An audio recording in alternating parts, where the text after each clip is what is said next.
Γεια σας κορίτσα, καλώς ήρθατε στο κανάλι Beautiful Crochet. Αυτό εδώ είναι ένα υπέροχο σχέδιο το οποίο θα σας το φτιάξω για μπουμπουνιέρα. Είναι, από ό,τι καταλάβατε, ένα παπουτσάκι καλοκαιρινό. Ελπίζω να σας αρέσει το σχέδιο. Αν θέλετε, κάντε εγγραφή στο κανάλι να βλέπετε τι ανεβάζουμε καθημερινά και το χεράκι να αποθηκεύετε ό,τι σχέδια εσείς θέλετε να φτιάξετε. Πάμε σιγά σιγά να το αρχίσουμε. Κορίτσα, πάμε να αρχίσουμε. Εγώ θα βάλω το νούμερο 12 βελονάκι, είναι 0,74, και το νήμα που θα χρησιμοποιήσω είναι το κότο περλέ. Είναι ιδανικό εγώ σας φτιάχνετε μπουμπουνιέρες. Θα πάρω και θα κάνω έναν κύκλο γύρω από το δαχτυλό μου, θα βάλω μέσα στο βελονάκι μου, θα τραβήξω την κλωστή μου και στην συνέχεια θα πάω να κάνω 10 αλυσίδες.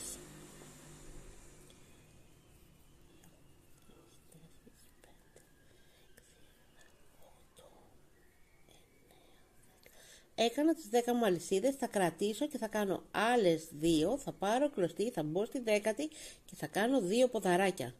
1, θα πάρω κλωστή στη 10η μου, θα ξαναπατήσω, θα κάνω άλλο 1. Κορίτσα, όταν τελειώσω το σχέδιο το συγκεκριμένο θα το κάνουμε 3 φορές, γιατί θα είναι ο πάτος, το μεσαίο μας και ξανά το μέρος το οποίο θα τοποθετήσουμε το σχέδιό μας.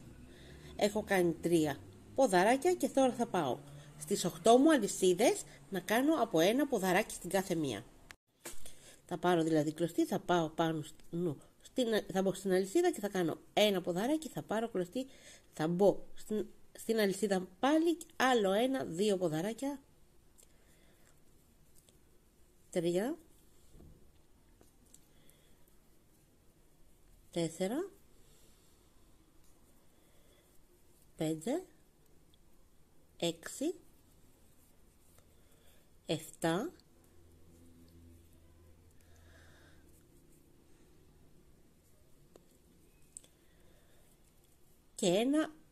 8. Έχω κάνει τα 8 μου ποδαράκια. Συνεχίζω τώρα να μπω εδώ που έχω το τελευταίο για να πάω να κάνω. Θα πάρω κλωστή και εδώ, όπως σας είπα, θα πάω να κάνω 7 ποδαράκια. 1, 2, 3,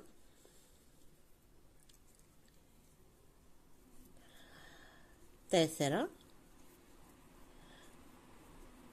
5, στο ίδιο σημείο πατάω, 6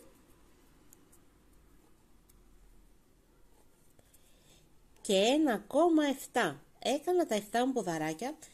Τώρα θα πάρω κλωστή και θα πάω να κάνω τα 8 ποδαράκια, ένα στο καθένα, και όταν τελειώσω τα 8 ποδαράκια, κορίτσα, θα σας πω τι θα κάνουμε.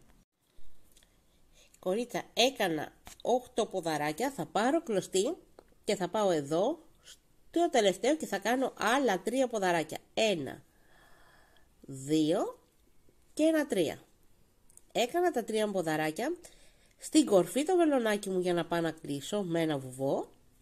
Έκλεισα τη σειρά μου. Τώρα θα κάνω 3 αλυσίδες, θα πάρω κλωστή και όπως σας είπα, θα πάρω κλωστή, θα πάω στο διπλανό ποδαράκι και εκεί επάνω θα πάω να κάνω 2 ποδαράκια. Ένα θα πάρω κλωστή στο ίδιο σημείο, άλλο 1. Άρα θα έχω 2, θα πάρω κλωστή, θα πάω στο επόμενο ποδαράκι και θα πατήσω, ώστε και σε εκείνο το ποδαράκι εγώ να έχω 2 ποδαράκια. 1 και άλλο 1, 2 ποδαράκια.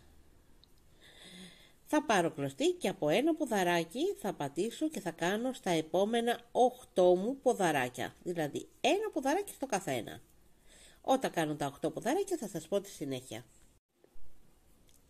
Κορίτσα, έχω κάνει τα 8 ποδαράκια ένα στο καθένα, θα πάρω κλωστή και εδώ που έχω τα 7 μου ποδαράκια θα πάω επάνω, θα τραβάω, τα πατάω δηλαδή, θα τραβάω την κλωστή μου και θα κάνω ένα ποδαράκι, θα πάρω κλωστή στο ίδιο σημείο, θα κάνω άλλο ένα ποδαράκι, δηλαδή θα έχω 2. Θα πάρω κλωστή στο διπλανό ποδαράκι και εκεί θα πατήσω 2, δηλαδή στα 7 μου ποδαράκια θα πατήσω από 2 φορές το καθένα και μετά θα σας πω τη συνέχεια. Κορίτσα, έκανα τα 8 τα 7 μου ποδαράκια από 2 φορές. Τώρα θα πάρω κλωστή και στα επόμενα 8 ποδαράκια από μία φορά θα πατήσω και θα κάνω τα 8 μου ποδαράκια. 1, 2, 3, 4, βλέπετε.